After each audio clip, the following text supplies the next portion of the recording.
Assalamualaikum students, welcome back to our YouTube channel matric to mechanical engineering. बेटा उम्मीद है आप सारे खैरियत से होंगे।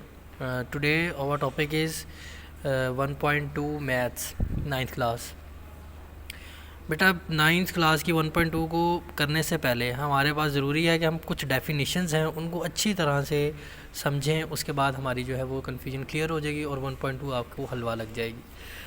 पहला बेटा इसमें डेफिनेशन आती है मैट्रिक्स की, जो मेरी फर्स्ट वीडियो में मैंने आपको बताई थी कि मैट्रिक्स क्या होती है। अ रेक्टेंगुलर अरे और a formation of a collection of a real number से, वो कहता है जी एक रेक्टेंगुलर अरे की तरह एक फॉर्मेशन बनेगी, मतलब एक रियल नंबर्स होंगे आपके पास जिसमें 0 हो सकता है, 1 हो सकता है, 2 हो सकता है, 3 हो सकता है, 4 हो सकता है, 5 6 7 सो ऑन काफ़ी सारे नंबर हो सकते हैं। रेक्टेंगुलर अरे का मतलब ये है कि ये इस तरह से आपको फॉर्म बनेगी, यानी एक रेक्टेंगुलर फॉर्म की सूरत में होगा। उसके बाद बेटा इसको आप यानी ये जो नंबर होगा इसको आप क्लोज कर दोगे एक ब्रैकेट के अंदर, क्लोज कर दोगे एक ब्रैकेट के अंदर। जब आप इसको क्लोज कर दोगे एक ब्रैकेट के अंदर तो बेटा ये आपके पास कहलाएगी मैट्रिक्स, यानी ये एक खाली जो ब्रैकेट्स हैं ये वाली, इन ब्रैकेट्स के अंदर जब आप इन नंबर्स को, वो नंबर कोई से भी हो सकते हैं रियल नंबर, उनको क्लोज कर दोगे तो बेटा वो आपके पास मैट्रिक्स कहलाएगी। अब बेटा मैट्रिक्स की काफ़ी सारी टाइप्स हैं, उसमें सबसे पहली बेटा है रो मैट्रिक्स। रो मैट्रिक्स क्या है? A matrix is called a row matrix if it is only one row, यानी एक नंबर होगा, यानी मैं कहता हूँ कि एक आपके पास वैल्यू है m की या n की, तो उसमें एक ब्रैकेट में एक नंबर लिखे होंगे, लेकिन वो नंबर बेटा आप गौर करो तो वो नंबर एक रो पे है, यानी जो मैंने आपको कल बताया था हॉरिजॉन्टल लाइंस होंगी, उन्हें बेटा आप हॉरिजॉन्टल लाइंस को रो बोलते हो।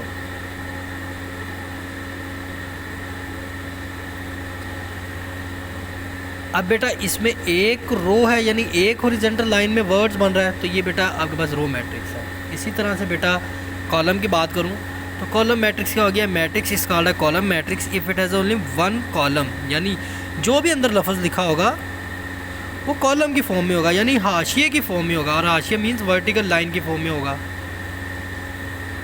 ये देखो ये एक कॉलम है आपके पास, ये एक वर्ड लिखा हुआ, यानी एक लाइन में लिखे हुए सारे वर्ड, और ये हाशिए की फॉर्म में लिखे हुए, तो आपके पास कॉलम मैट्रिक्स है।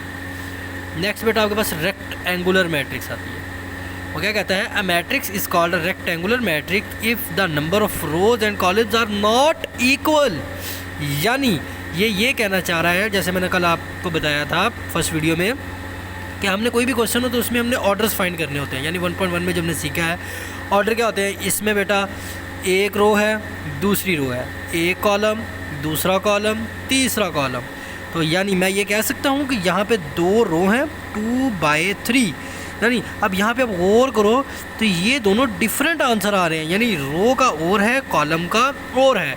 अगर बेटा आपके पास मैट्रिक्स में इस तरह डिफरेंट आंसर्स आएंगे तो उसे हम बोलते हैं रेक्टेंगुलर मैट्रिक्स। आई होप आपको समझ आ रही होगी। थर्ड बेटा है स्क्वायर मैट्रिक्स। स्क्वायर मैट्रिक्स में क्या होता है? उसी डब्बे के अंदर, यानी उसी ब्रैकेट के अंदर कोई सी दो वैल्यूज़ भी लिखी हो सकती हैं, 3 भी लिखी हो सकती हैं, 4 भी लिखी हो सकती हैं, कुछ भी लिखा हो सकता है। मैं 3 लिख के दिखाता हूँ आपको।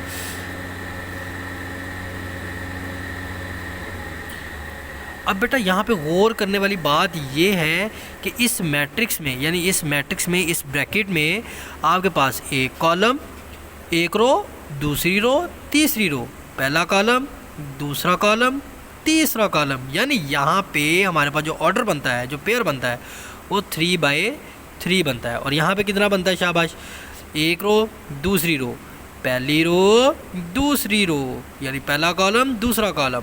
बेटा ये होप आपने भी आंसर सही दिया होगा। तो बेटा यहाँ पे बनता है 2/2, यानी दो रो हैं, दो कॉलम है। अब यहाँ पे आंसर्स में देखो, इसका भी आंसर 2 है रो का, और इस आंसर कॉलम का भी आंसर 2 है, यानी ये आंसर सेम आ रहे हैं। यहाँ पे देखो आंसर डिफरेंट थे, यहाँ पर भी आंसर देखो सेम आ रहे हैं। जब मैट्रिक्स के अंदर आपके पास बेटा आंसर सेम होंगे, यानी दो रो होंगी, दो कॉलम होंगी, 3 रो होंगी, 3 कॉलम होंगी, 4 रो होंगी, 4 कॉलम होंगी, मतलब इस तरह से आंसर सेम आएंगे, तो बेटा हम उसे बोलेंगे ये हमारे पास स्क्वायर मैट्रिक्स है। थर्ड वाली बेटा है आपके पास, फिफ्थ वाली null matrix, a matrix M is the null matrix if all entries बोलते हैं बेटा अंदर नंबर जो होते हैं, जो अंदर नंबर होते हैं, यानी इस ब्रैकेट के अंदर जितने भी नंबर होंगे, चाहे वो 10 हो जाए, 15 हो जाए, जितने भी हो जाए, वो सारे के सारे बेटा ज़ीरो होंगे। तो खुद बता रहा है a matrix M is called a null matrix if all entire numbers are zero, यानी सारे के सारे नंबर ज़ीरो होंगे। वेरी गुड बेटा। नेक्स्ट क्वेश्चन है, ये वाला इंपॉर्टेंट है, transpose of a matrix. Transpose of a matrix क्या होता है बेटा? वो क्या कहता है? A matrix is obtained when change rose into columns and columns into रोज। इस बात का सर हमें समझाएं बेटा। ए मैट्रिक्स है मेरे पास, वो कहता है इसका ट्रांसपोज लो। तो सबसे पहले हम ए के ऊपर एक छोटा सा टी डालेंगे, इस टी का मतलब होगा ये हमारे पास ट्रांसपोज है। अब देखना ये क्या कह रहा है, इस डेफिनेशन को मैं आपके सामने कर रहा हूँ। वो कहता है व्हेन चेंज रोज, यानी ये हमारे पास रो है, वो कहता है इस रो को चेंज कर दे इनटू कॉलम्स। अगर मैं इसको इस रो को उठा के, ये रो पड़ी हुई है, इसको उठा के बेटा घुमाऊँगा तो कॉलम में चेंज करना है, तो ये ऐसे हो जाएगी। ऐसे ही दोबारा देखो, ये रो है मेरे पास, इसको घुमा के कॉलम बनाऊंगा तो ये ऐसे हो जाएगी। अब देखना, यानी जब इसको मैं घुमाऊंगा कॉलम में तो ये 2 इधर आ जाएगा, 3 इधर आ जाएगा, यानी ये कॉलम में बना दिया मैंने। अब इसी तरह से ये भी एक रो है, इसको जब कॉलम में घुमा के बनाऊंगा इस तरह से तो 4 ऊपर आ जाएगा, 1 नीचे आ जाएगा। ये बेटा आपके पास ट्रांसपोज ऑफ अ मैट्रिक्स होता है। यानी हमने क्या करना है, रो को चेंज कर देना है कॉलम की जगह और कॉलम को चेंज कर देना है रो की जगह। नेक्स्ट बेटा है आपके पास negative of a matrix. Negative of a matrix क्या होता है बेटा? पढ़ते हैं हम। कहता है let A is a matrix then it's negative minus A is obtained by changing the signs. देखो बेटा आप इतने काबिल हो, आपको खुद समझ आ रही है जो मैंने आसान अल्फाज लिख दिए आपके आगे। तो वो क्या कह रहा है? वो कहता है जो ए की वैल्यू है आप उसके सिम्बल्स को चेंज कर दें। देखो जहाँ पे कुछ नहीं होता वहाँ पे प्लस होता है, नेगेटिव में मैंने इसको माइनस कर दिया। अब आगे वाली को देखो, इसी को मैं चेंज कर रहा हूँ, ये प्लस का 1 है, इधर आके नेगेटिव में माइनस का हो जाएगा। ये माइनस का 2 है, इधर प्लस का हो जाएगा। ये प्लस का 3 है, इधर माइनस का हो जाएगा। ये प्लस का 4 है, इधर माइनस का हो जाएगा। यानी आंसर में बेटा आपने सिंपल क्या करना है, आपने इनके साइंस को चेंज कर देना है। नेक्स्ट बेटा आपके पास है सिमेट्रिक मैट्रिक्स। ये भी इंपॉर्टेंट है बेटा, ये दोनों पेपर में आती हैं। कहता है square matrix is a symmetric if it's equal to its transpose. बेटा ये क्या कहना चाह रहा है? पहले वो कह रहा है ये स्क्वायर मैट्रिक्स होगी, यानी इसके जितने रो होंगे उतनी कॉलम होंगी। वो क्या कहता है कि आप ए वाली वैल्यू का ट्रांसपोज लें, ये ए वाली वैल्यू है, इसका मैं ट्रांसपोज ले रहा हूँ, यानी मैं ट्रांसपोज लेकर रो को कॉलम में चेंज कर रहा हूँ। ये रो है, इसको मैंने चेंज कर दिया कॉलम में, ये रो है, इसको चेंज कर दिया कॉलम में, यानी रो को चेंज कर दिया है कॉलम में। तो बेटा देखो जब मैंने चेंज किया तो मेरा आंसर दोनों में क्या आया? सेम आया, एग्जैक्ट आंसर आया। अब देखो यहाँ पर भी 2 है, यहाँ पर भी 2 है, यहाँ पर भी 1 है, यहाँ पर भी 1 है। इस रो को जब मैंने इस कॉलम में चेंज किया तब भी सेम हुआ, इस रो को जब इस कॉलम में चेंज किया तब भी सेम हुआ। देखो आंसर दोनों से सेम आए हैं, यानी ए के इक्वल आएगा ए के ट्रांसपोज के। तो बेटा हम उसे बोलेंगे ये हमारे पास सिमेट्रिक मैट्रिक्स है। नेक्स्ट है बेटा स्क्यू सिमेट्रिक मैट्रिक्स। वो क्या कहता है? A square matrix A is set to be a skew symmetric, यानी जब ए का ट्रांसपोज बराबर आएगा माइनस ए के, यानी मैं ये एक बात करूँगा कि मैं ए का ट्रांसपोज लूँ और वो आंसर माइनस ए के बराबर है, यानी मैं इसका ट्रांसपोज लेता हूँ, ए का ट्रांसपोज ले रहे हैं हम। देखना ये रो है, इसको मैंने चेंज कर दिया कॉलम में, ये रो है, इसको भी चेंज कर दिया कॉलम में, ये रो है, इसको भी चेंज कर दिया कॉलम में। अब देखो बेटा मैंने देखा कि मेरा आंसर तो सेम आया ही नहीं। यहाँ पे 0 है, यहाँ पे -2 है, यहाँ पे +2 है, यहाँ पे -3 है, यहाँ पे +3 है, यहाँ पे +2 है, यहाँ पे -2 है। आंसर वैल्यू सेम आ रही है लेकिन सिंबल अलग अलग आ रहे हैं। तो बेटा इस वैल्यू में से अगर इस वाली वैल्यू में से मैं इसको नेगेटिव बना दूँ, जो मैंने आपको सिखाया है, -a करूँ, देखना क्या होगा। जो -a में क्या होता है, जो माइनस का होता है वो प्लस में, जो प्लस का होगा वो माइनस में। जैसे ये 0 के साथ कुछ भी नहीं होता सिंबल, 0 एज इट इज़ आ जाएगा। -2 है +2 हो जाएगा, -3 है +3 हो जाएगा, +2 है -2 हो जाएगा, 0 एज इट इज़ आ जाएगा, -1 है +1 हो जाएगा, +3 है -3 हो जाएगा, +1 है -1 हो जाएगा, 0 एज इट इज़ आ जाएगा। अब देखो बेटा, अब इन दोनों की जो वैल्यूज़ हैं वो क्या आ चुकी हैं? सेम आ चुकी हैं। यानी हम कह सकते हैं कि ए का ट्रांसपोज ले तो ये -a के इक्वल हमने साबित करना होगा। यानी अगर मैं इसको आसान करूं कि ए की वैल्यू का ट्रांसपोज लें तो वो इक्वल नहीं आएगा, लेकिन अगर मैं माइनस कॉमन लूँगा तो वो इक्वल आ जाएगा। ये बात दोबारा है कि ए की वैल्यू का जब मैं ट्रांसपोज लूँगा तो वो इक्वल नहीं आएगा, लेकिन जब मैं उस वैल्यू से माइनस को क्या ले लूँगा, कॉमन ले लूँगा, तब मेरा वो इक्वल आएगा। इसे बोलते हैं स्क्यू सिमेट्रिक।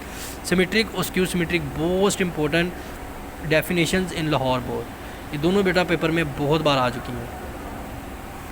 नेक्स्ट है बेटा diagonal matrix. A square matrix A is said to be a diagonal matrix if at least any one the entire its diagonal is not equal to 0। मतलब एक ऐसी वैल्यू होगी जो ज़ीरो नहीं होगी। मतलब अगर मैं 3 को भी बयान करूँ, 0 इधर होगा, 0 इधर होगा, 0 0 यहाँ पे कोई और 0 होगा, 0 होगा, 0 होगा, 0 होगा, लेकिन यहाँ पे कहीं पे इस लाइन पे, दरमियान वाली लाइन पे कहीं ना कहीं पे आगे बस कोई नंबर होगा। जैसे यहाँ पे 2 हो सकता है, 3 हो सकता है, 4 हो सकता है, 5 हो सकता है, यानी इस लाइन में कोई ना कोई एक डिफरेंट नंबर होगा। यहाँ पे 1 भी हो सकता था, 2 भी डिफरेंट नंबर हो सकते हैं, एक या एक से ज़्यादा हो सकते हैं, 3 भी हो सकते हैं, लेकिन ये डिफरेंट होंगे। यानी अगर यहाँ पे 2 है, यहाँ पे 1 है, यहाँ पे 3 हो सकता है, ठीक है, यानी ये डिफरेंट होंगे। स्केलर मैट्रिक्स क्या है? Diagonal matrix is called a scalar matrix if the all entries are the same, यानी इसके अंदर वाले नंबर सेम होंगे, साइडों पे 0 होगा। यानी ए का आंसर अगर मैं इस तरह से लिखूं तब भी कोई नहीं फर्क पड़ेगा, यानी ये सेम होंगे, 2 2 2 0 0 0 0, साइडों पे 0 होगा, दरमियान वाली लाइन आपके पास हमेशा सेम होगी।